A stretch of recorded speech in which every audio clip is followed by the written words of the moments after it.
Pak Abdul, seperti apa pergerakan harga emas dan perak sepekan terakhir, Pak, hingga sore ini? Apa saja sentimen utama yang mempengaruhi pergerakan harga komoditas kita? Oke, terima kasih Saudari Patricia ya. Kalau kita lihat pergerakan emas dan perak sepekan ke belakang, sampai dengan sore ini saya perhatikan emas dan perak masih bergerak dalam ring yang pendek ya, sempit. Setelah beberapa pekan ke belakang mengalami penurunan yang cukup signifikan, terutama kita mulai dari tanggal 15 November ya.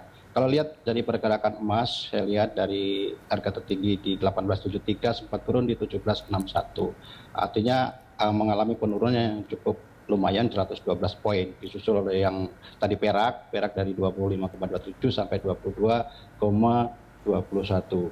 Nah ini dua komoditas ini mengalami penurunan yang itu harus diperhatikan adalah hati-hati kepada para investor.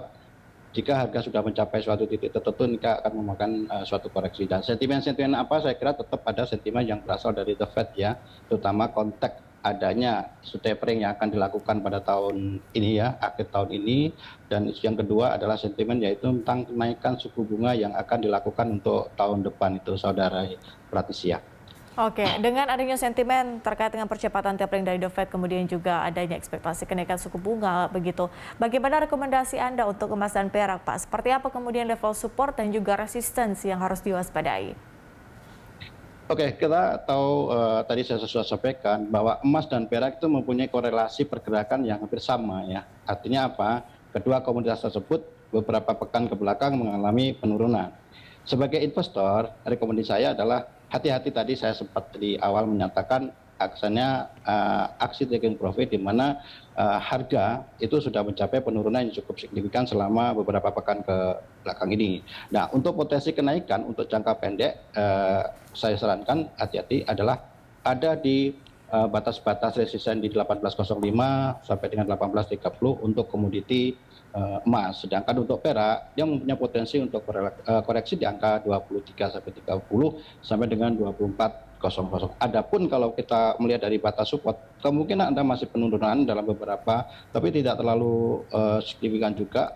Analisa saya untuk emas penurunan di kisaran di 1758 sampai dengan 1721, sedangkan perak di batas support di 21,40. Itu Saudari Pratisia.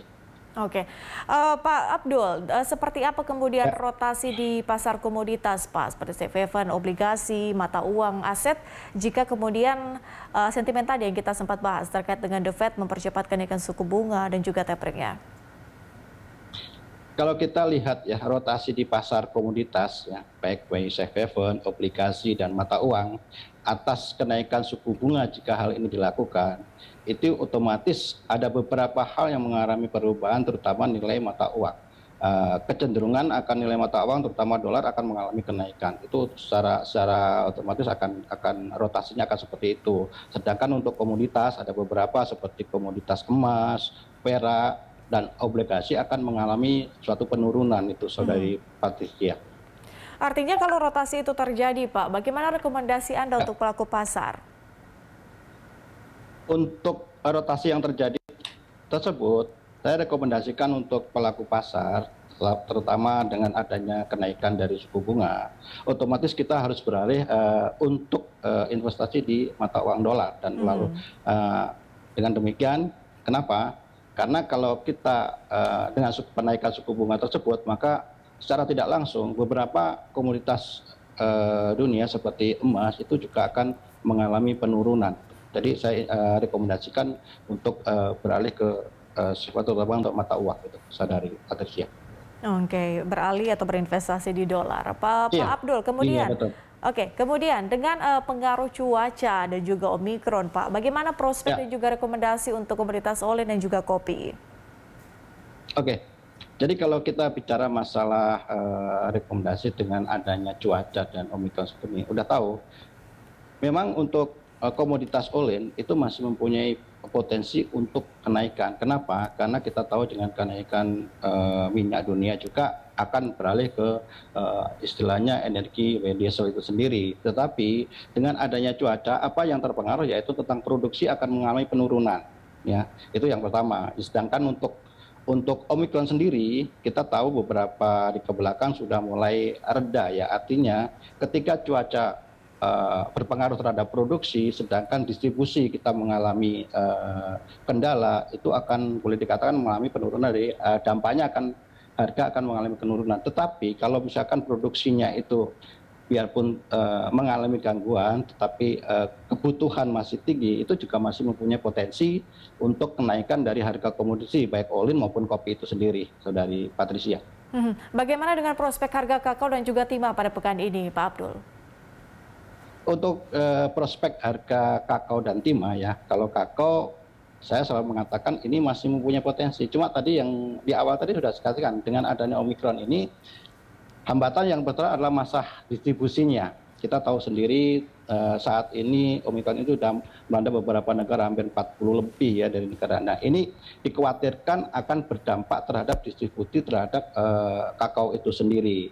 Sedangkan peningkatan dari permintaan kakao itu sebenarnya bisa juga di tahun akhir-akhir tahun biasanya mengalami peningkatan. Tetapi dengan menurunnya, meredanya dari Omikron tersebut, ini juga mempunyai potensi dan aslinya harapan kita untuk melakukan suatu ekspor pun itu cukup besar untuk negara-negara Eropa itu untuk kakao. Sedangkan untuk timah sendiri, saya lihat timah itu juga beberapa hari kebelakang mengalami penurunan tapi cukup kecil sekali sebagai aksi taking profit saja.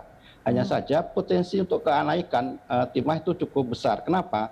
Karena permintaan jauh lebih besar daripada suplai yang ada saat ini untuk komoditas dari timah itu sendiri, Saudari Patricia. Oke, Pak, kalau begitu adanya potensi kemudian di beberapa komoditas yang dilihat proyeksinya bagus seperti itu. Dari semua komoditas, apa yang paling Anda rekomendasikan di saat-saat seperti ini? Di saat-saat seperti ini kita lihat kalau untuk komoditas kita masih tetap kita di komoditi emas juga masih mempunyai potensi, dan olen tentunya yang sebagai komoditas yang menjadi andalan saat ini. Itu Saudari Patricia.